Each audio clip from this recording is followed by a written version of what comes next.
Good morning. It is currently 7 a.m.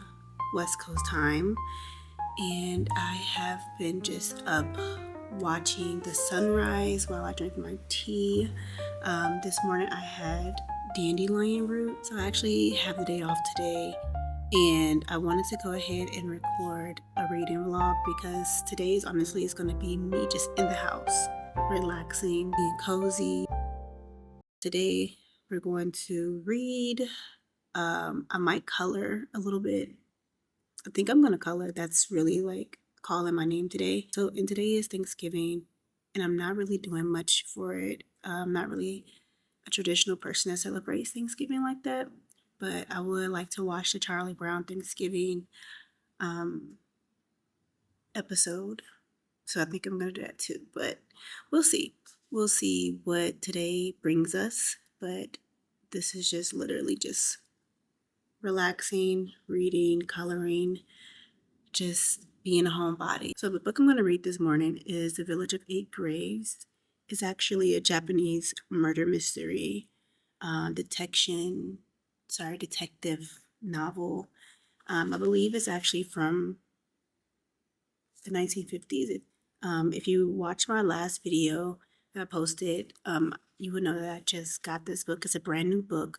I have read the first few pages of it, but today is my really official day of actually starting it and making a true dent in it.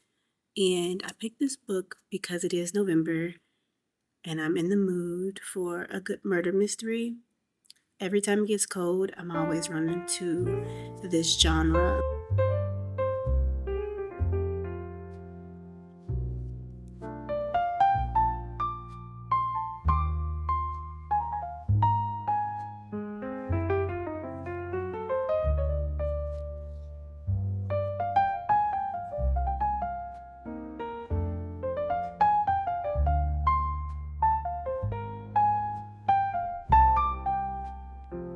Did want to show you some of my annotating tools. So we have some really nice Nutritone sticky notes, which are actually some of my favorites so far. They're so pretty. They're not too loud and bright. I hate those Post-its. Then we got the green pen to match and a green highlighter. So yeah, I'm going with green for this book, green and brown, given the cover, because I like for it to match the cover.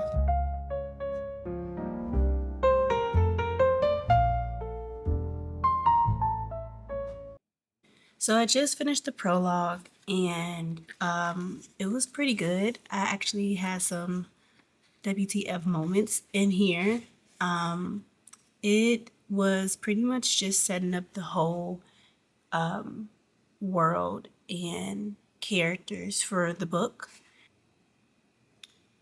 So far, we are learning that the village of Eight Graves, that's the name of the actual village. And we're learning about the history of the village and how it got its name. It was actually pretty much about a few soldiers who decided to flee to this village. Something happened, and then the villagers actually got to the point where they wanted to unalive all the eight soldiers. Airplane.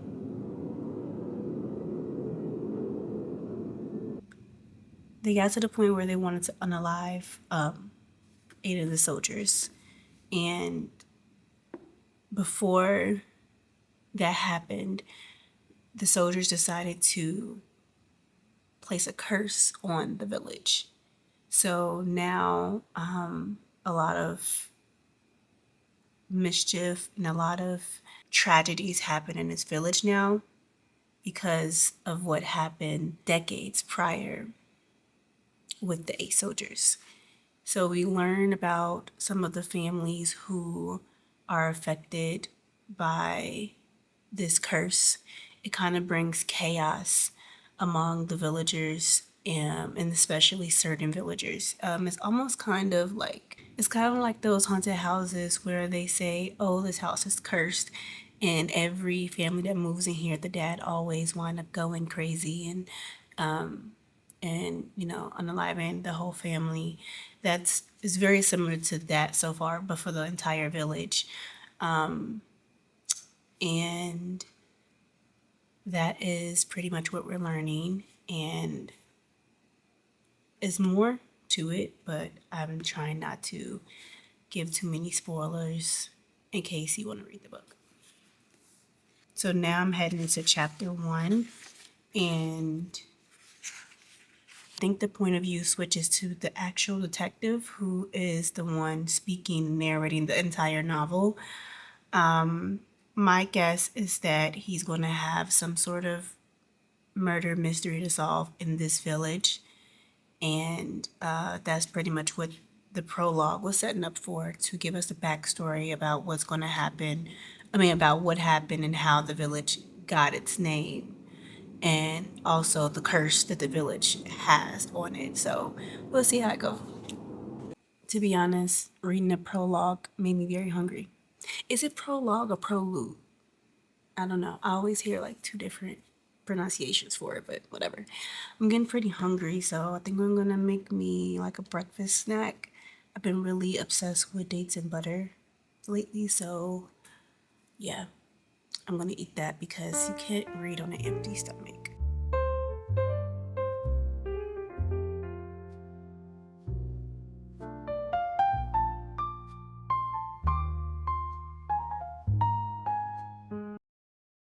Now the story is starting off with 8 months prior. I'm sorry, 8 months after the detective comes back from the village of Eight Graves.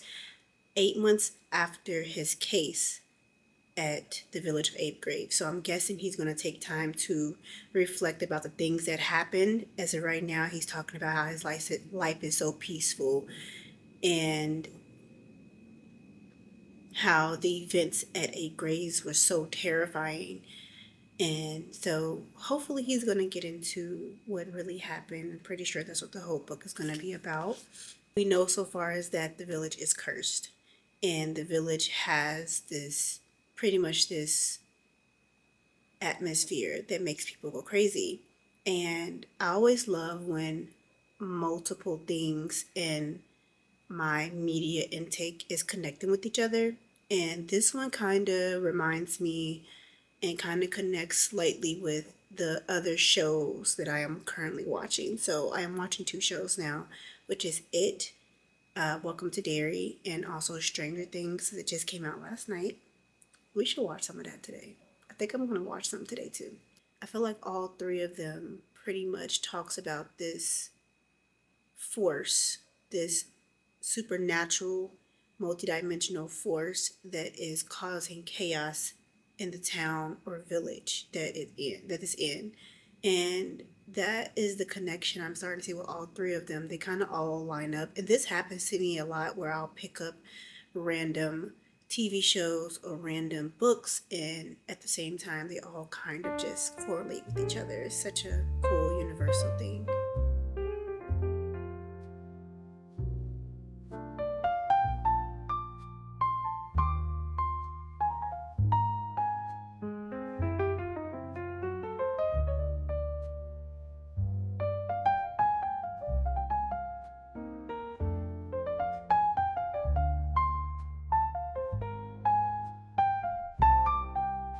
So he keeps mentioning how terrible and horrible of a place the village of Eight Graves was when he went to go and do his case there. He's talking about how horrifying it was, how terrifying it was, but he's not telling me why yet. And I guess it's really building up the anticipation of him really breaking down what really truly happened here, because from the sounds of it, he really had a really bad experience, so much so that it kept him frozen and stuck for a few months before writing down everything that truly happened.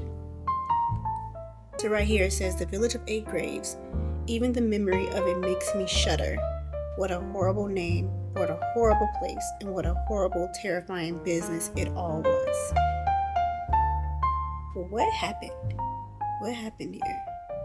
That's what I want to know. Like, what truly happened at this village that was so bad, even for a detective? I'm honestly getting sleepy again. I've been having such a slow and relaxing morning that I think it's starting to put me back to sleep. So I'm gonna go and go back to sleep. Um, and then when I wake up, I'm gonna read some more and probably color, journal, and watch some Charlie Brown. So I just woke back up, and to be honest, I'm still feeling a little lazy. And at first, it was kind of bothering me because I'm a very productive person. And then, by the way, it's like, oh my God, it's 10:12. Okay, I typically get up every day like around 4 a.m. So I'm a 4 a.m., 3 a.m. type of girl, and I'm a pretty like productive person in the house, even in the house, right? So me being up right now at 10:13, even though I went to sleep and woke back up, it's kind of like different for me. So this is my version of sleeping in. Typically, my version of sleeping in is like 7, 8 o'clock. This is pretty late, but at first it was bothering me, but it's not anymore because I don't really get many of these like super duper lazy days, and I think I'm gonna take advantage of it. It is Thanksgiving, and I'm not really doing anything for Thanksgiving. All of my family's back home. I'm not really a fan of the actual history of Thanksgiving, so it's not really a holiday I love to celebrate, but I have the day off from work. So I'm just gonna use this day to just be lazy, super duper lazy. So what I'm gonna do is I'm going to I have some shows I want to watch, like Stranger Things and Severance, and I believe I have one more show to watch. And I think I want to watch the Charlie Brown Thanksgiving episode, just for the vibes. And yeah, I'm gonna continue to read, and stupid airplane. I'm gonna continue to read the Eight Graves. I'm sorry, the Village of Eight Graves, and also I'm in the mood to color. So I don't know. You know what? Let's. I think I want to watch like Gilmore Girls, and I'm gonna color. I think I'm gonna stay in my PJs today. Let's have one of those stay in your PJs day.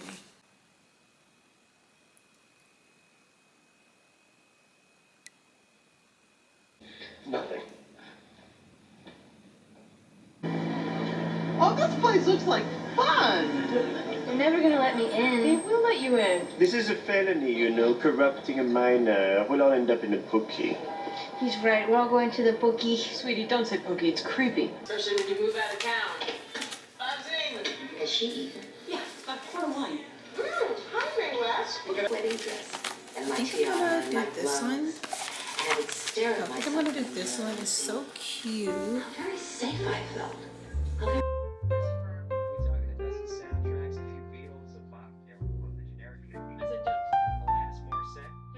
lot of people need her, but the first one of hers. Cut him some slack. How many sleeps are good? I'll talk to you later. Bye.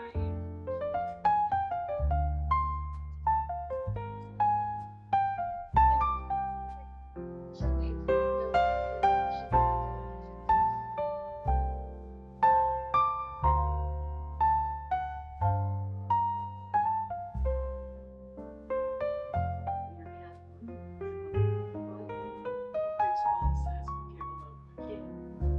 So baseball can only be one size, so it's a Yogi Bear and certain things. Yogi Bear?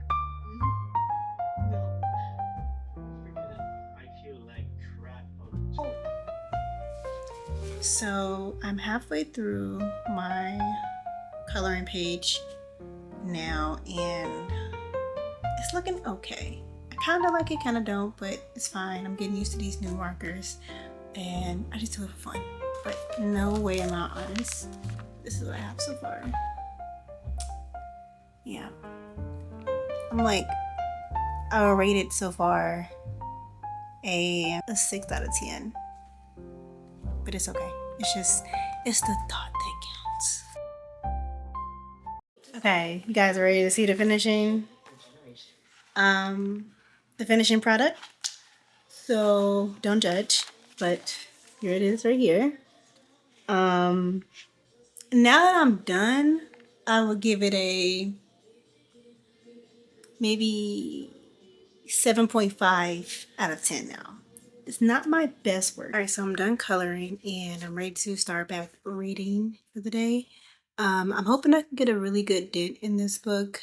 I'm gonna try to read for like a good hour and really just take my time and energy to just enjoy and relax and read slowly, carefully, and intentionally. So yeah, let's get back into this reading. So while I'm sitting here reading, this is my view from my bedroom, and you can't see, but right there is where like some birds live. They build like a little bird's nest, and honestly, it's so like I don't know what it is about knowing that a bird or a family of birds are living on like my balcony or my windowsill. I don't know. It's like we get to share space together, and for some reason, I find that very poetic and very just heartwarming. I'm not sure how to explain it, but yeah, I see them flying back and forth while I'm reading, and it's just the perfect atmosphere for this entire day.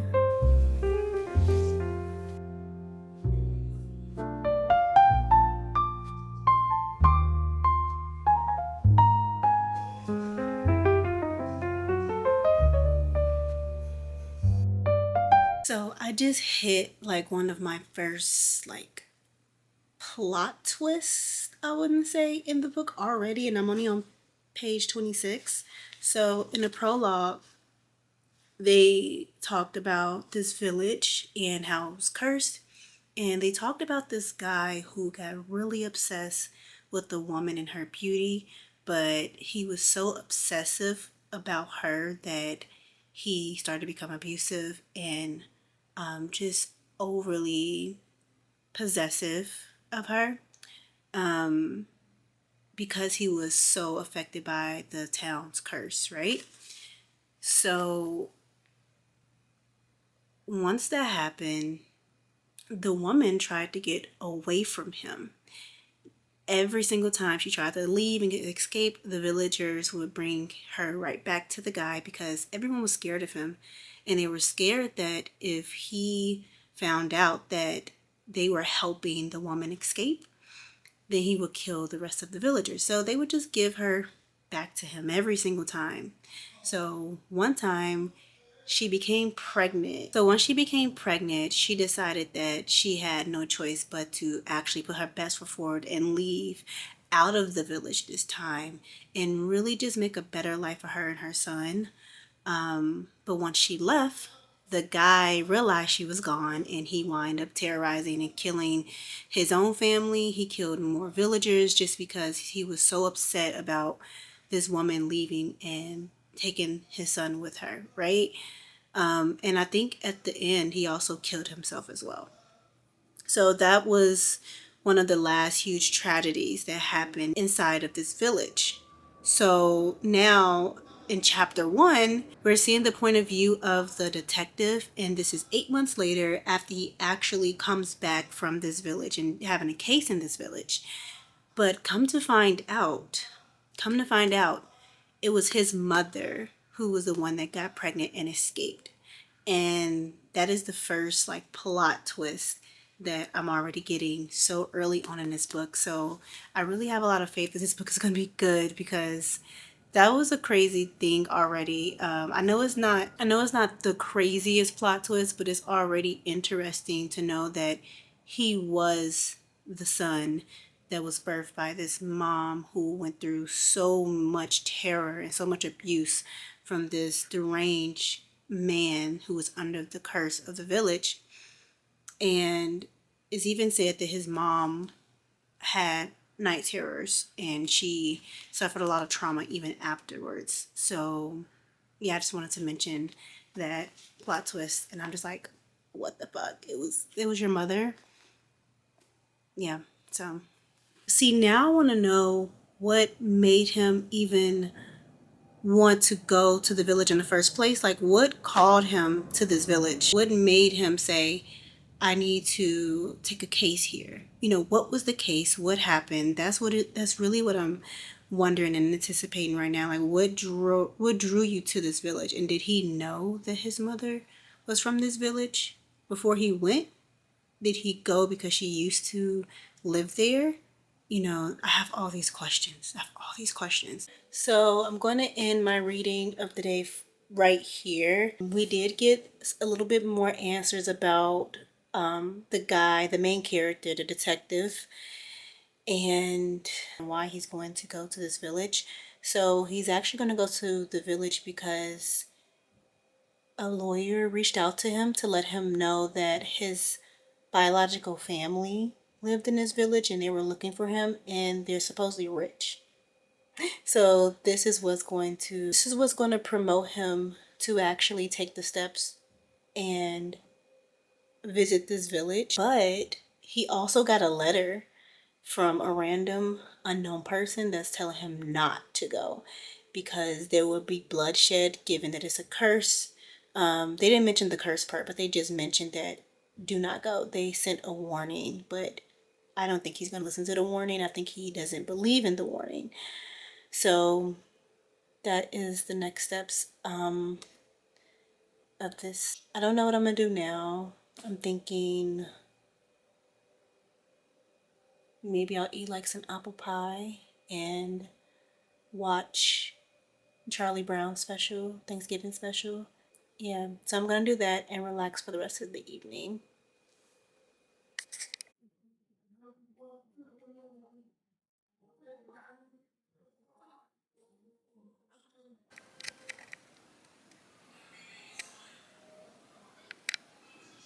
I know what you mean. I went down to buy a turkey tree, and all they have are things for Christmas. For Christmas? Already?